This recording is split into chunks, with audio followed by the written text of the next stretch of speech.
One day saying, "I will do it" doesn't mean Monday or Tuesday, it's just another way of saying, "I will never do it." Do you want to earn a lot of money? Do you want to be successful?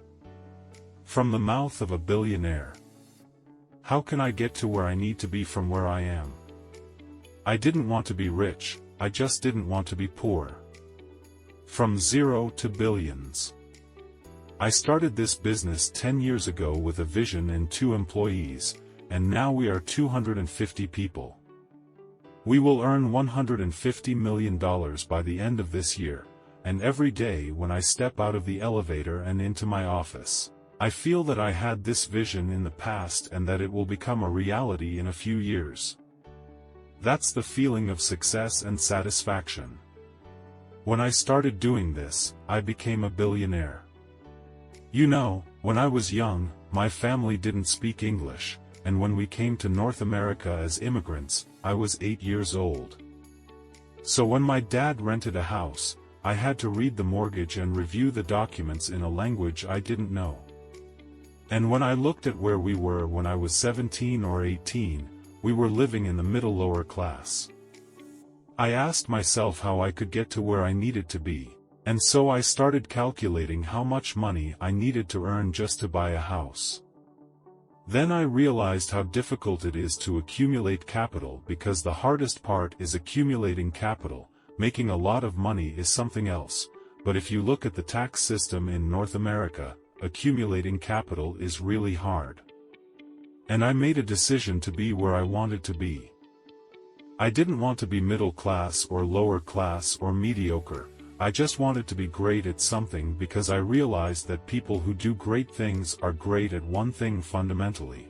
I always reminded myself of this: footballers are paid millions of dollars a year, not to play with the ball, hit the ball, or defend, but to do one thing and do it really well. No one buys anything from you just because you're good at something. No one will make you rich just because you're good at something. The world doesn't reward mediocrity, it doesn't reward average, it only rewards exceptions, so you have to find something you're good at and be great at it, because if you focus on something you're not good at and try to be good at it, you'll meet someone who will walk all over you like a doormat. When you think about success and think about your job and think about being an entrepreneur, everyone wants to talk about good times. And I always tell people, it's easy to be an entrepreneur when the sun is shining, when people love you, and when there are no problems. But do the same desire when your biggest customer leaves you, or when you don't have enough money to pay your employees, or when you have real problems at home and no one cares. Being a great entrepreneur is focusing and staying highly motivated when there is failure around you. They will decide when you will succeed. Understanding failure is your ability. Don't accept failure, don't take a hit, but embrace it. So when you feel like you can't go on, get up on those days, get ahead of your team, and move them in the same direction, and motivate them the most on those days, because if you can do it on those days, you can do it every day. Being a successful entrepreneur is really loneliness. I usually don't say this because I don't want people to call me and say they'll be my friend and expect understanding, but that's the truth. As an entrepreneur, the more successful you are, the more alone you are because you have fewer people to hang out with, and the bigger you are, the bigger the target on your back, and someone is always around to shoot you in the back. When you start and things don't go well, poverty really becomes your friend. You hang out together, have a drink, but to keep going is really hard at this level, and one of the things I'm trying to do is research and learn from people who are where I want to go. I called many people along the way, found out about Warren Avis, who started Avis Rent-A-Car, and worked for him as a controversial person. He was the owner of a holding I worked for, and he was a great man for people you've never heard of. I learned a lot from many people. The greatest lessons and the greatest wisdom, my mentor has always been my dad, because I've never seen another person at his level of courage. I didn't really understand this when I was little, but as I got older, I understood the sacrifices he had to make to give me the opportunity to be successful. My dad was 37 when he had to leave his country, crossed the border, jumped on a boat, brought my mom and me to a foreign country, didn't know a single soul, and brought us with $20 in our pocket. That's courage, and as I got older, I really learned from this situation to never complain because first of all, no one cares, and second of all, the only thing you deserve in life is an opportunity. My dear friend, when something gives you an opportunity, you should take it, not complain and go after it.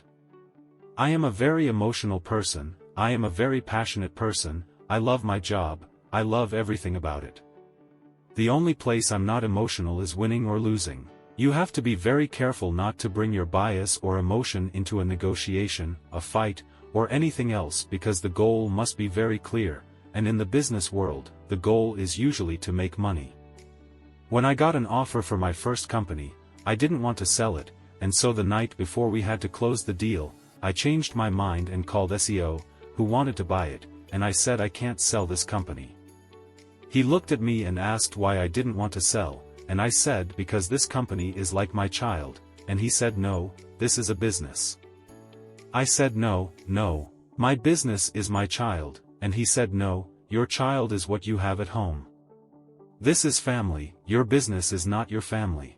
Your business is a property you started, and if you think you're getting the right price, you should sell it. Don't sell it if you think you can maximize the return, and it was very emotionless about this. What he said was really one of the life lessons for me because I saw a lot of people make mistakes about this because they get angry or emotional in front of a customer or supplier. Leave your emotions at the door, business is about business. When you hit the real world, you'll start competing with people who are really good at something, technology, advertising, anything, and they really know it well.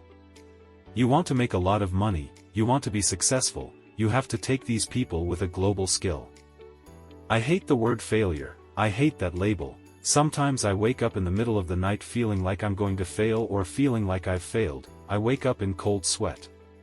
You know, I run every day and I run as long as I can, and sometimes, like everyone else, I get tired, and when I get to that point where I feel like I can't go on, this little voice inside me says, "What are you? Are you a failure?"